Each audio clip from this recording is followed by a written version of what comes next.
Hello, my beautiful people. Thanks for visiting Docentes DigitalesTV. In this video, we're going to do the feedback session for the previous episode.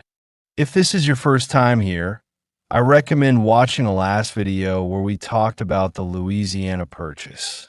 Now let's test what you've learned. Let's begin. Did the U.S. buy the Louisiana Territory from Spain? No, the U.S. bought it from France.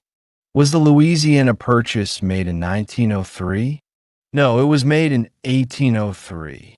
Did the U.S. originally plan to buy all the land? No, they only wanted to buy the port of New Orleans.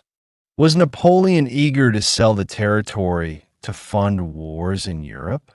Yes, he needed money for his military campaigns. Did the purchase double the size of the United States? Yes, it nearly doubled the country's land area. Was the price of the land very high per acre? No, it was about 4 cents per acre. Did the purchase include land west to the Mississippi River? Yes, it included a vast region west to the Mississippi. Was the Lewis and Clark expedition launched to explore this new land? Yes, they explored the Louisiana Territory after the purchase. Did the Louisiana Purchase immediately settle all issues about slavery? No, it created new questions and conflicts about slavery. Is the Louisiana Purchase considered a major achievement in U.S. history?